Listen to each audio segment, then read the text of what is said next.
In 2016, Mark Durante had just started a new job when he began feeling weakness and shortness of breath. The doctor looks at me and goes, "Mark, I don't know how you walked in here, and I don't know how you're talking to me right now. You are at 5% heart function. I'm putting you in for transplant immediately." Over the next 10 months, Mark would endure 3 surgeries to stay alive, all while going through a divorce. Finally, a heart was found, and the transplant surgery was a success. Doctors marveled at Mark's speedy recovery. Most people were in a hospital for 2 to 3 weeks in order to recover before they leave. They let me go on day 8. I started right into my physical therapy. My healing was so rapid. Within 11 days, I was walking 2 miles a day. Okay, yeah, some people's bodies recover better after surgery, compared to some others. Yeah, not everybody's gonna have a rapid recovery. It is probably gonna be a pretty slim group of people that have a rapid recovery, but it's not uncommon for it to happen.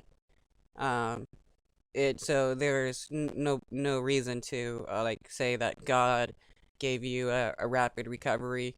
Why would he, let it get to the point of going to the hospital if he can just, hope have used his magic to help you with your heart problems, in the beginning, you know instead of you getting down to 5% heart function, you didn't have any kind of heart problems. I was going to stay very positive this experience because at the end of the day, you know that God's got a plan for you in your life.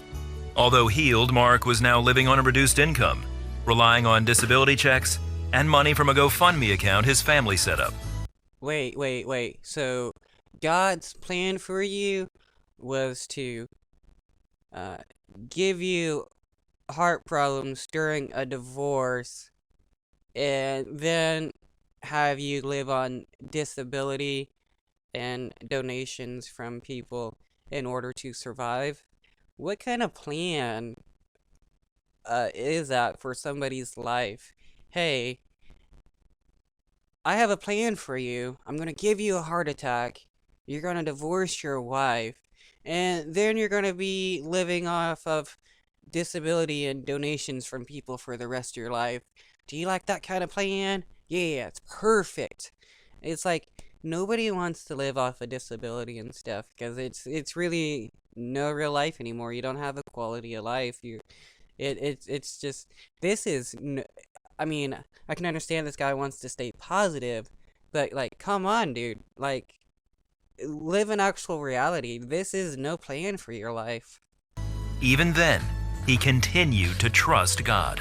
I tithe regular, even on the little bits that came in. And I was grateful because I know that God put those people in my lives in order to get me through that situation. So again, I had to give thanks and honor back to God through that.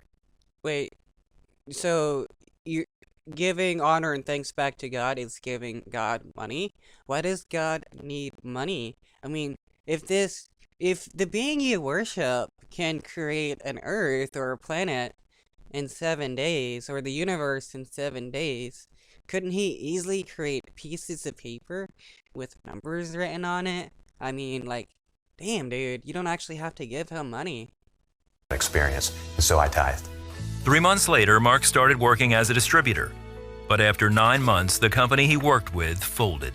Well, in the midst of that, my stepdad. Wow, another great chapter in God's great plan for you.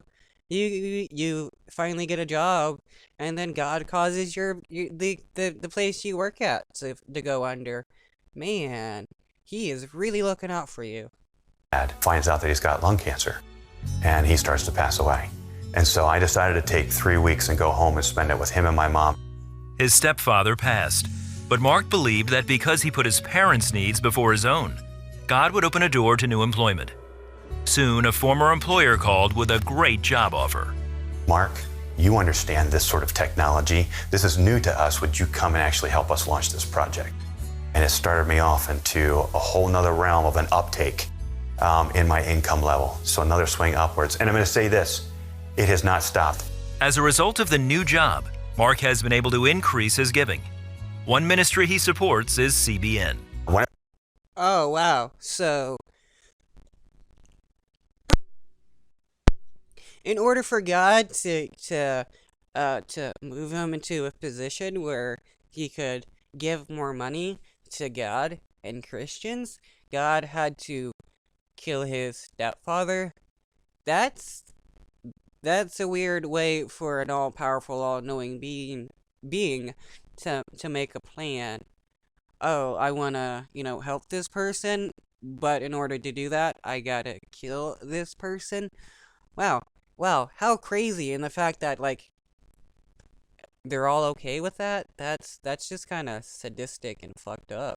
When I was going through the heart transplant, my mom and I would sit down at nighttime together and watch the 700 Club. And the stories were so inspirational. The 700 Club was encouraging, and it was a feeding to my soul. I felt compelled to give to CBN because of the ability to take those dollars and then expand them to encourage others. Mark believes that giving carried him through the most difficult times in his life. It's very clear in the Bible the importance of tithing and how the blessing follows, but you don't know that it's coming at that moment because... Okay, tithing? Excuse me. Tithing was just a way for the priest class to be able to stay wealthy. They convinced everybody, hey, after you done all this hard work and got all this money, you have to give us 10% of that money, else God is going to be mad. But why, like I was questioning before, why does God need money? God doesn't need money. The only people that need money are these con artists telling people that God needs money. How else do people like this, like Pat Robertson, Jim Baker, and all those other people stay wealthy without convincing people that God needs money? That's how these people become multimillionaires with large TV programs and the ability to buy jets and build mega churches. It's because they're using all that money that is being given to the church on themselves, and it's just a way to con people out of money. Religion is another business, and the product that is being sold is an invisible product that you only get to see, well, quote unquote, see after you die. Nothing more, nothing less. It's just, they tell you you're sick, here's your cure. And in order to get that cure, give us money. Again, it's a test. If you want to do great at a test, well, you do whatever it takes to get the A. Mark has since moved on and is now a partner in a multi-million-dollar cosmetic. Okay, he believes he was tested. What did your dad dying from lung cancer, tell you or tested you on? Are you able to cope with a person dying? How does that work in God's grand scheme of things, that he's going to kill people in order for other people to get better positions in life? What kind of plan is that? Technology company. He was able to wipe out all of his debt completely. He continues to make tithing and giving his top priority. When you show your faith, God suddenly brings it back to you in a huge way. I've more than tripled the income in this year. Okay, I still can't get over the fact that supposedly, somebody in his life dying is supposed to be part of God's plan to get this guy into a better position in life. And he's just totally okay with God giving people cancer. It's it doesn't make any sense whatsoever. But it's a Christian, and a lot of Christians tend to be extremely crazy. So why am I here trying to understand why he's totally okay with him believing God gave his stepdad cancer?